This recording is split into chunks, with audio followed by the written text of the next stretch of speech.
Good morning all. Today we will discuss important international organization, that is World Trade Organization. We have been discussing organizations which are important in GS paper 2 mains and prelims examination.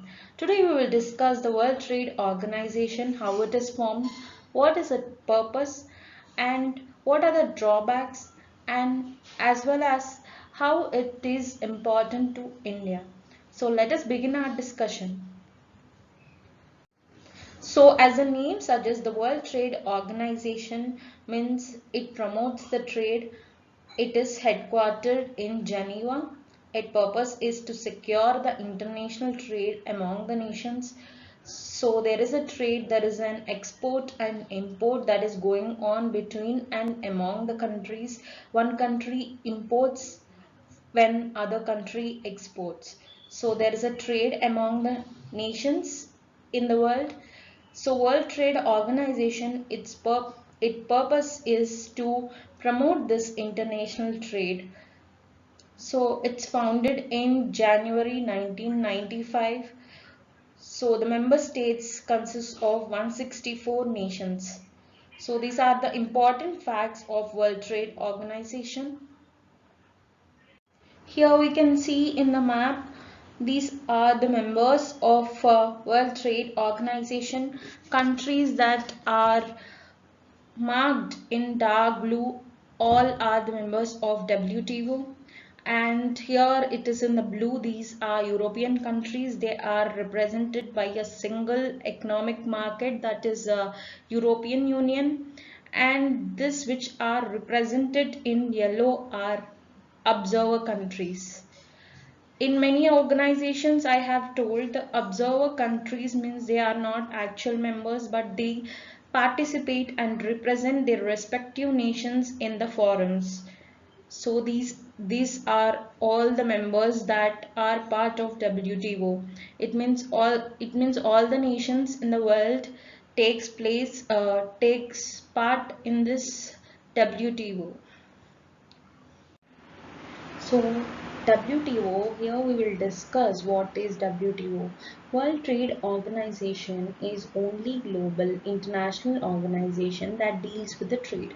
So after IMF and World Bank, which sees about the global financial system, World Trade Organization is one such organization that deals with the trade, the rules of trade. So it deals with the rules of trade that is established among the nations. So whichever country that actually violate these rules of trade will get punished by the WTO. So it enforces the rules of trade between the nations that are accepted by the nations. So whatever the rules of trade that is formed by WTO is actually formed by the 164 nations that are part of it. So the organization works through collective mechanism where all the countries come together, discuss various aspects of trade, they form certain rules, and WTO oversees that rules. And through agreements negotiated and signed by the world's trading nations.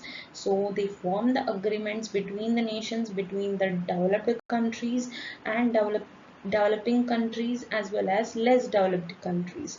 They form the agreements through negotiation among various nations and are signed by these nations. So these agreements are signed by the nations and they are ratified in their own parliaments also. So whatever the decisions or rules and agreements which are agreed by the nations in WTO, they have to be signed by their own legislatures. In our India, the whatever the agreements which we are accepted in WTO should be signed by our parliament. Then that will become a ratification, and that is called counter signing or ratification. That will make that agreement which a country is doing agreement with the international organization. That is when the ratification or counter signing of a parliament or legislature in the respective country is important. that makes this agreement which a country is signing with an international partner more stronger if it is ratified by the parliament. So ratification is important, and that is how the agreements will come to force. So WTO consists of 164 members and 22 observer governments. So with Afghanistan and Liberia being the latest to join. This Afghanistan and Liberia are the newest ones in the row where they have joined, and there are 164 members and there are 22 observer governments. So the member need not have to be fully independent states. So the members should may not be fully independent states or countries. Suppose there are some certain parts or territories that are part of country but they act independently in terms of administration as well as economy.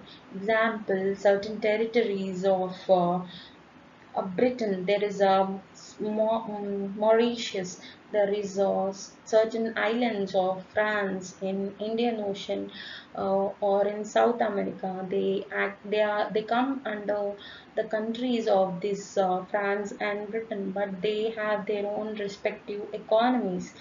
Likewise, in China, there is Hong Kong, where Hong Kong issue is going on even now.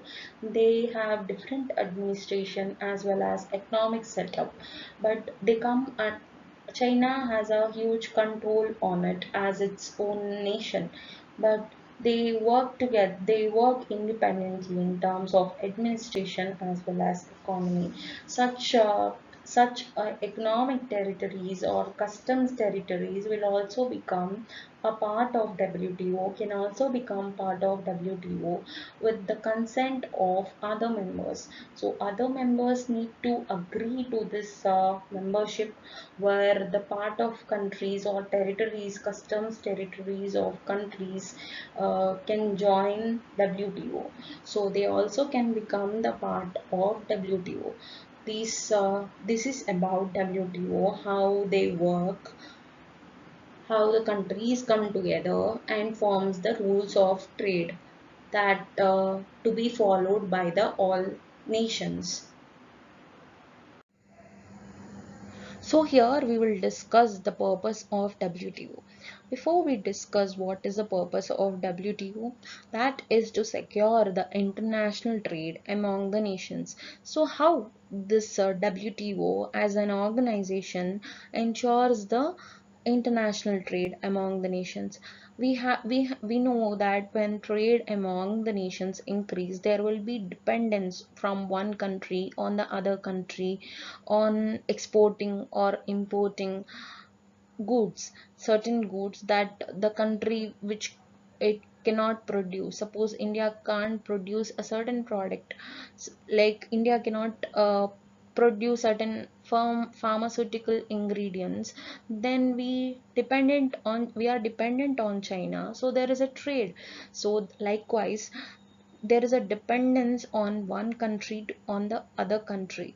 So when this dependence in the world is growing, then there will be trade. When the trade is there, there will be good political relations among the nations. There will be, finally there will be a peace established in the society by the growing economic relations. This is a philosophy behind increasing the trade among the nations for the WTO as well as United Nations. So the WTO main aim is to strengthen this international trade. So how this international trade can be strengthened is certain rules and negotiations need to be done among the nations, because if rules are not established between the nations, then each and every country will frame its own rules while trading with other countries. So a nation can actually make other countries benefit or punish other countries not to get benefit by imposing various trade barriers. So WTO ensures a country to follow certain rules, to follow an international order while actually making trade with the nations. So we will see what how it does. So WTO is a global system that lowers the trade barriers. So there are trade barriers. We discussed these trade barriers in previous lectures, like customs duties, anti-dumping duties, where actually taxes on goods that are imported are increased. Suppose India is importing sugar from Brazil, then India can actually increase the prices of that imported sugar, because we want to secure our domestic farmers, because India is also producing sugar. If Brazil is producing sugar and exporting sugar to India at lesser prices than our domestic prices, which are produced in our country, then people will buy the imported sugar. If the price of the Brazil sugar is less, then what India can do? India can actually increase the price of that imported product from Brazil. How it does? It does through increasing its duties, like customs duty and anti-dumping duty. So what WTO does is it lowers that trade barriers. So what happened in 2019? In 2019, US and China went for trade war. How it went for trade war is by imposing duties. So they levied on each other 250% and 350% on various goods. Like they increased taxes 100% on each and every good. US started it, China imposed again. So they actually restricted trade. When the taxes are increasing at higher rates, people are not going to buy that products. So when the trade barriers are increasing, then there will not be a trade. Each and every country will resort to actually imposing that trade barriers. When there is no trade, that will be detrimental to both the economies and even people will not have choice. People will have only choice to buy from the domestic products. They don't have choice to choose other product or best quality product that is coming from other countries. So there will be detrimental to the society as well. So what WTO does is it lowers that trade barriers. Actually trade barriers are certainly good, because there will be taxes on government. Taxes will come to the government. There will be actually um, be, a country can actually protect its domestic economy by imposing certain minimal taxes or minimal trade barriers up to 2% or 3% of customs duty. But it cannot levy 250% like how in 2019 US and China did with each other's economies.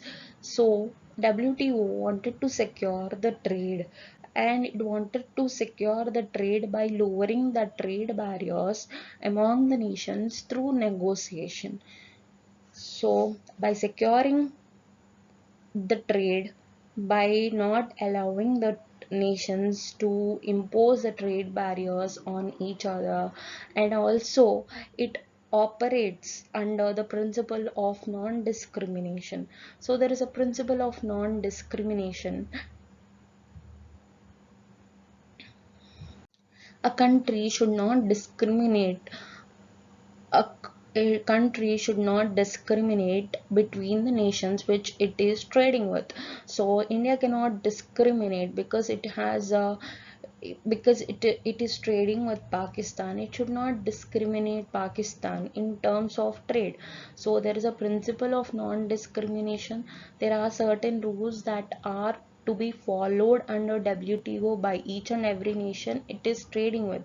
If there are no established rules, then there will be no proper order in the WTO. So they establish rules. That established rules are through negotiations by bringing all the countries to the table. And when the countries come to the table and decide, they form the agreements. And agreements will finally signed by their own parliaments, then the countries will become WTO compliant, and they should follow the rules of WTO. So WTO system deals with these in two ways.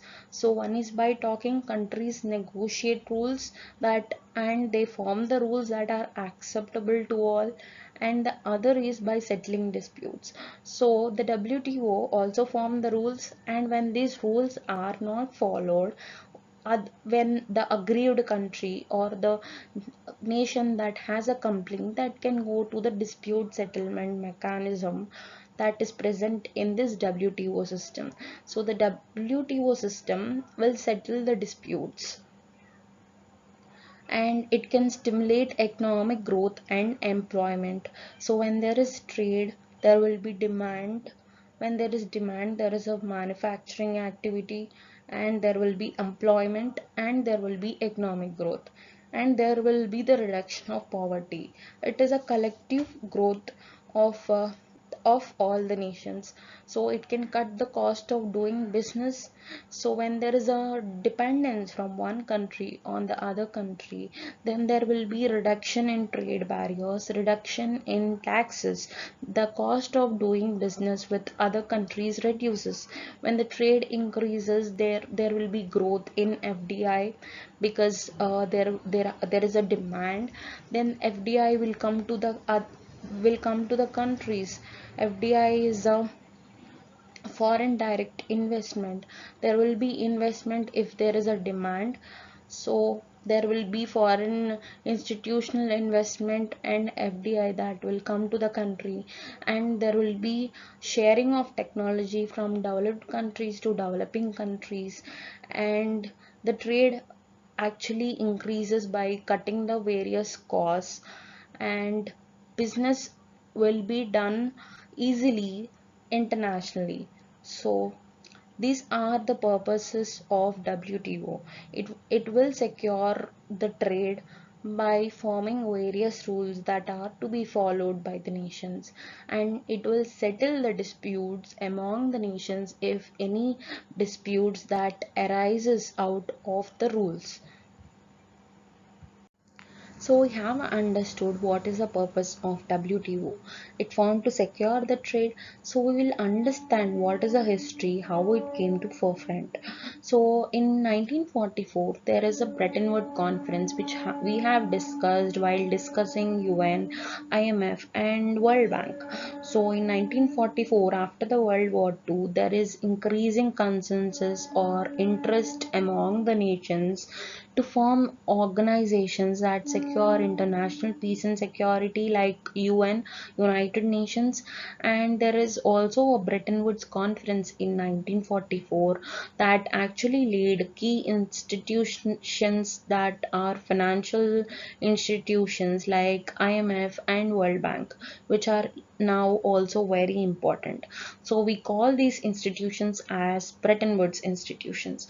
So in the same conference of 1944, that is Bretton Woods conference, there is a proposal among the countries, or among in the Bretton Woods conference, is to form an organization to secure the trade, that is called International Trade Organization. So these Bretton Woods conference also discussed the International Trade Organization as a third organization in the system, or the third leg of the system after IMF and World Bank.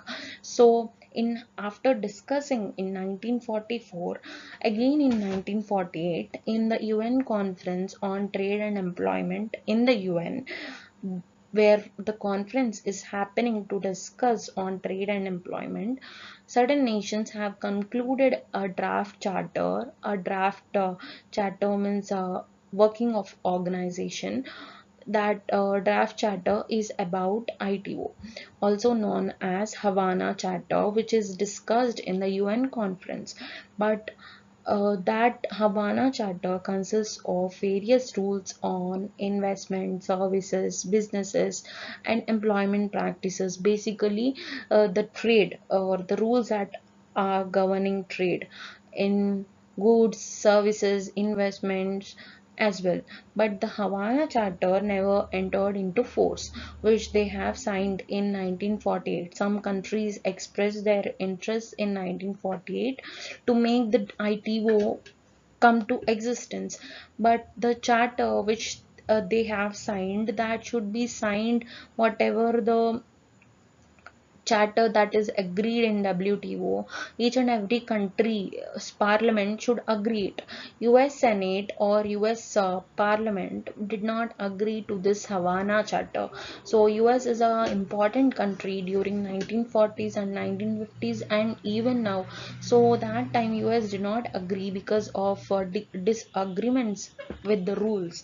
So US did not agree and this ITO did not come into force. But ITO is important because it is a first step towards creating an organization to secure the trade. So ITO did not come into the force that came from the Bretton Woods Conference. So there is a general agreement on trade and tariffs. So this is an agreement that came into force after ITO failed, and this agreement, this is not an organization, this is an agreement that is signed by 23 countries in Geneva or Switzerland in 1947. So when Havana Charter did not come into force, this GATT is already signed by 23 countries. This is called General Agreement on Trade and Tariffs. So it came into force in 1948. So the important principles in this general agreement on trade and tariffs is to phase out the use of import quotas. So there are trade restrictions like taxes. We have discussed that are duties, that are customs duties, anti-dumping duties. There are other trade barriers like quotas. Quotas means imposing restrictions on how much quota or quantity of goods should only be exported to the country. So quotas means imposing quantitative restrictions. It means India imposing on Pakistan to only exports up to certain quantity of a product or wheat. So these are quantity restrictions that are called quotas. So they sign to phase out the use of these quotas. So when these quotas are not restricted, then there will be free flow of goods from one country to the other country. There will be the growth in the trade. So these are important principles, and they also want to reduce the tariffs on merchandise trade. So they want to reduce tariffs like custom duty, anti-dumping duty on goods as well. That is called merchandise.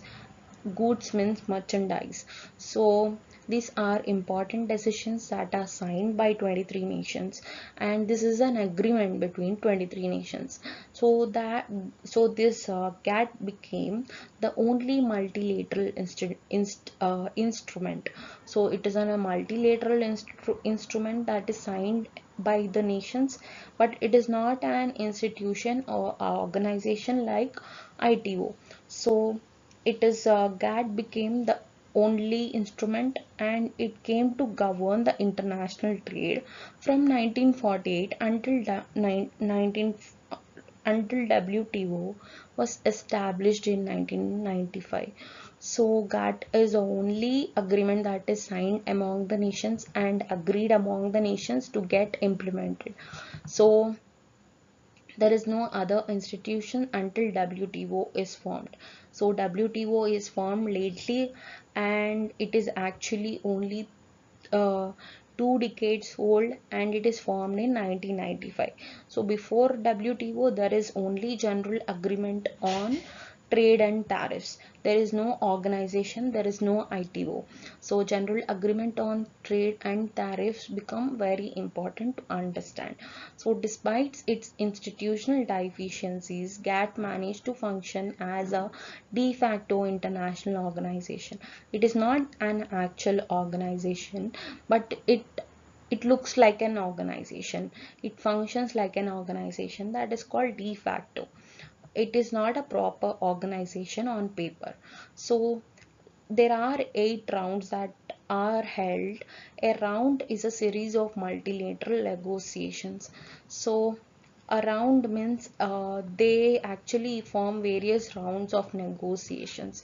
So actually a round means a conference that will be held by these GATT nations, and they agree on certain principles that are called rounds, or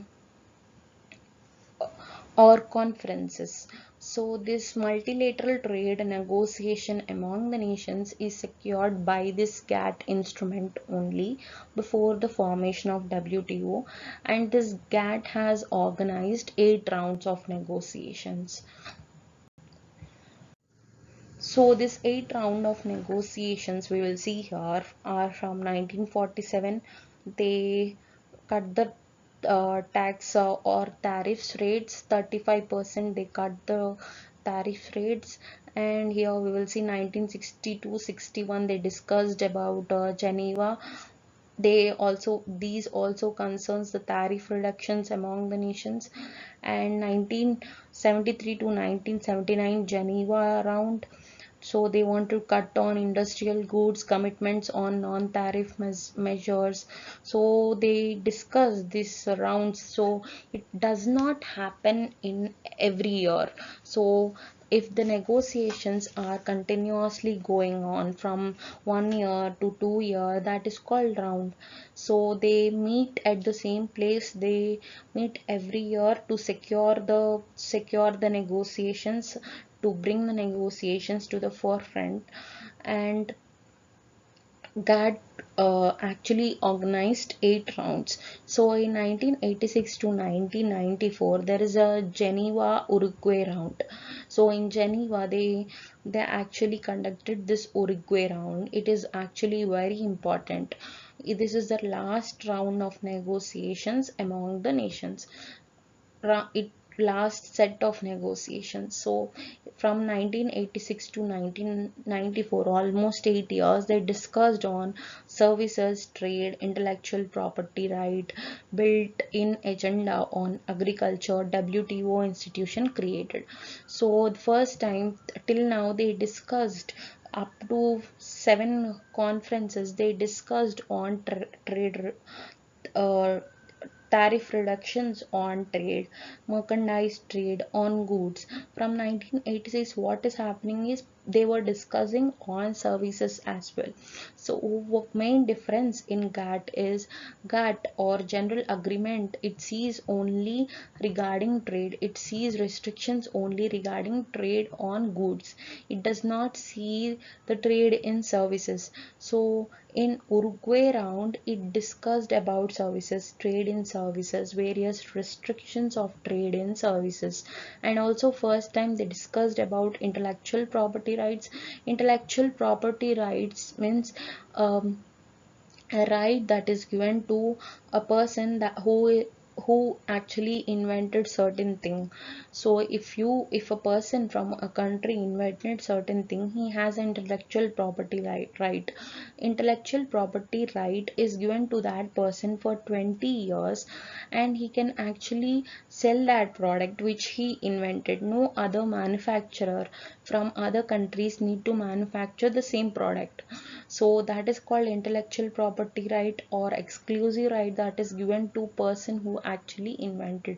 So these are certain new areas that are discussed in 1986 to 1994 in Uruguay round. So when these new things are discussed, they felt the need to create an organization that is called World Trade Organization. So it is how in the Uruguay round the WTO has been created, and WTO institution generally sees both the trade in both goods as well as services. So general agreement on tariffs and trade, it only sees about trade in goods. This is a basic difference that we need to understand. And one more difference is it's an agreement, and second one is the WTO, that is organization. So these are two basic differences we need to understand.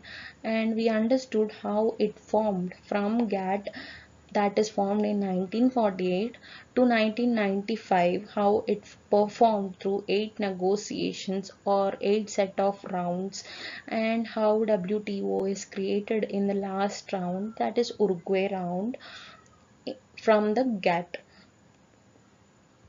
So in 1995, WTO has formed from GATT, that came in 1948, and in 1987 to 1994, which is the last round, that is Uruguay round.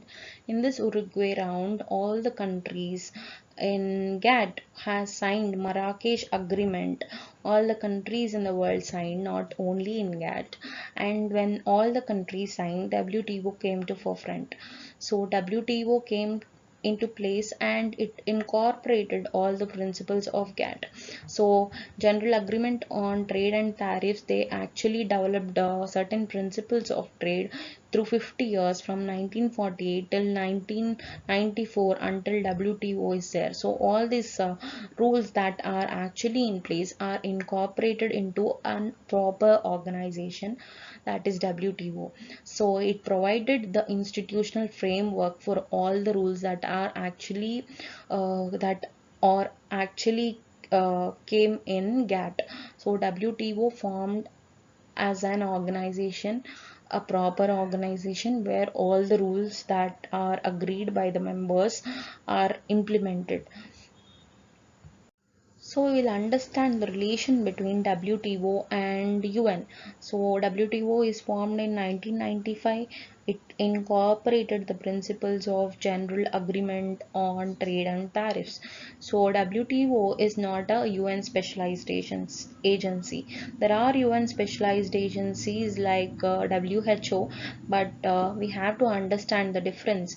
WTO is not an UN specialized agency. This can be a important prelims question. So there are specialized agencies like International Atomic Energy Agency, ILO, etc. But WTO is not the UN specialized agency. So it has maintained strong relations with UN, but also an it agency since its establishment. Though it is not a specialized agency, it has good relations with UN. It incorporates, it helps UN with certain policy decisions. It sends its reports. It has mutual collaboration among WTO and UN. So WTO UN relations are governed by arrangements for effective cooperation with other international governmental organizations.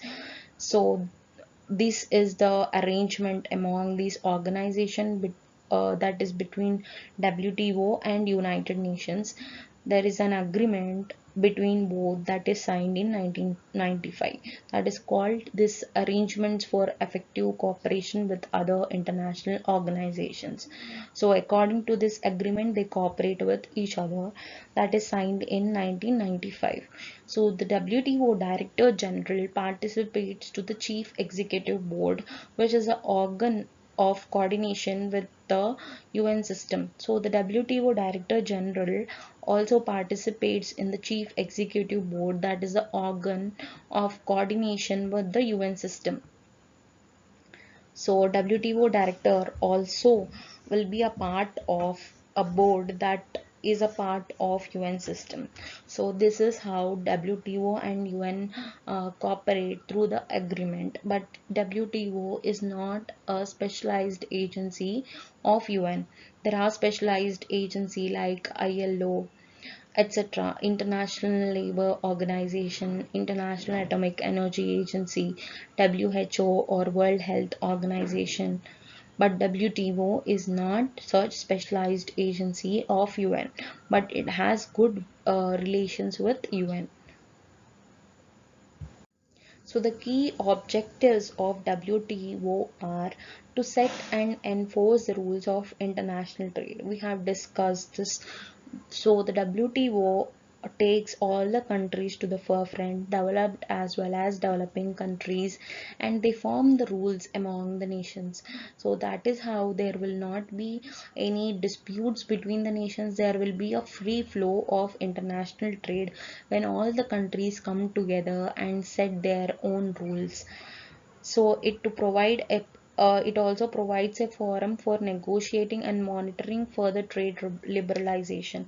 So it it acts as a forum like UN, where countries come together and they also discuss the liberalization. They will discuss how further the taxes among the nations need to cut, how the trade should be increased, how the trade barriers should be reduced, how there should be a liberalization among the countries. As in 1991 we went for liberalization, privatization and globalization, where we integrated our economy with other economies. Before, we are a closed economy, we don't have international trade, we have very less trade before LPG, before liberalization, privatization and globalization in 1991. So it makes all the countries to go for this liberalization in terms of trade. It also resolve trade disputes. So important thing in this WTO that we will notice is it has a trade dispute settlement mechanism. So it can resolve the trade disputes, unlike GATT doesn't have trade disputes. If a dispute arise between nations, there is no organization that can actually resolve these disputes. But WTO will also have the mechanism to resolve or reduce the trade disputes among the nations. So it also increase the transparency of decision making process. So there is a decision making process that will take all the countries, um, developed as well as developing countries, and there will be a transparency in decision making. So it also cooperate with other major international economic institutions like IMF and World Bank. So it takes the other international economic institutions also, it takes the advices of other international economic institutions, and it cooperates with the other international institutions. It to help developing countries. So there is a certain gap between developed and as well as developing countries. So WTO also makes developed countries to give certain concessions to these developing countries. So WTO acts as an organization where WTO reduces the gap between developed and developing nations, and it makes the developed nations to have concessions, to give concessions in trade, or to reduce trade barriers, or at zero tariffs, to make developing countries developing countries export their goods to the developed countries. So through this, WTO achieves the goal of developing the less developed countries unlike the developed countries. So these are the six objectives that are defined in the WTO charter. So these six objectives are important for WTO to make the international trade among the nations possible. So here we will discuss the drawbacks of GATT. It's an agreement but not an organization. So GATT forms an agreement but not an organization like WTO. So there are less developed countries could get little benefits from GATT. So WTO provides benefits to the less developed countries. You make the developed countries to give concessions in trade to make the countries reduce their barriers while trading with the less developed countries. So this benefit is available with WTO, but GATT does not make the provision of helping these less developed countries unlike WTO. So textile and clothing. So there is no agreements on textile and clothing, which are important merchandise where countries are actually dependent on exports from the textile and clothing.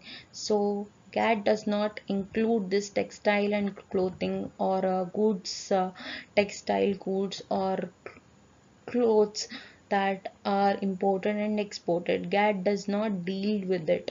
So actually that GATT follows commodity based negotiation. So only it deals about commodities like agricultural commodities and negotiations of trade in the aspect of agriculture, but it does not take all the trade that is happening among the nations into account. So GATT is not a broad based mechanism or a broad based agreement where all the trade between nations is discussed. Only certain commodities and trade in that commodities only will be discussed in GATT. But WTO, it not only discuss all the goods, trade of all the goods, but also discuss about the services, which GATT does not discuss. Services is not under GATT. So there is no dispute settlement mechanism in GATT as well, and trade liberalization is restricted to developed countries. So in GATT, what happens is there will be a domination of the developed countries.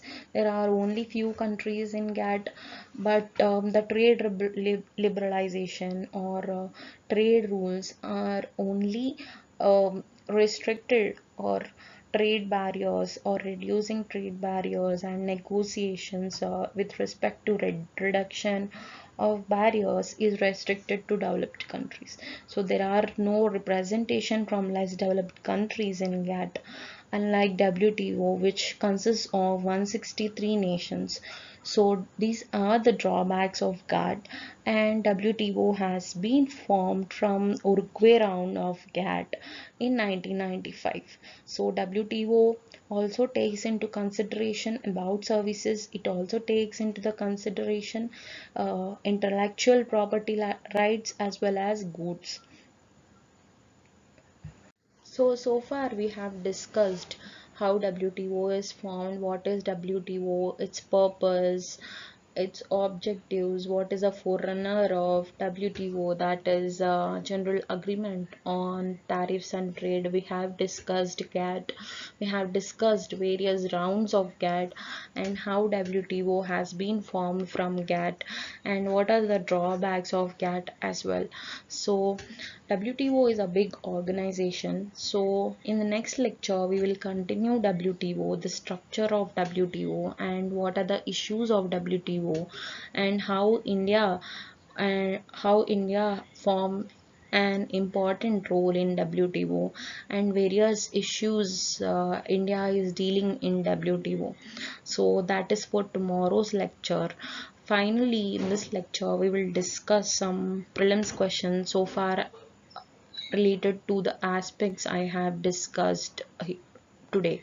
So the first prelims question we will discuss is trade related aspects of intellectual property rights agreement is administered by. So World Bank, UN, WTO, United Nations Conference on Trade and Development. So we have discussed before, WTO oversees not only goods, it also sees about services, and also it enforces rules regarding intellectual property rights as well.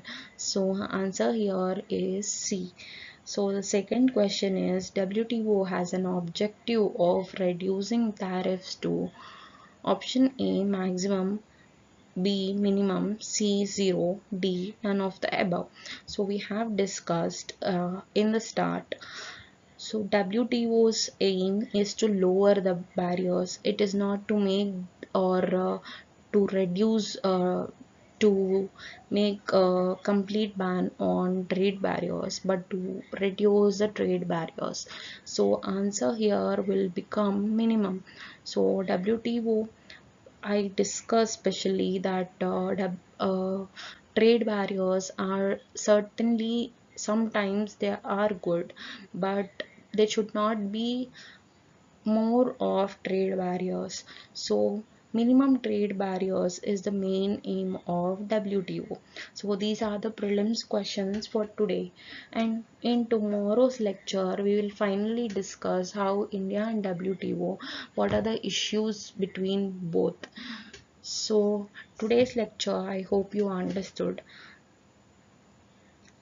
Thank you.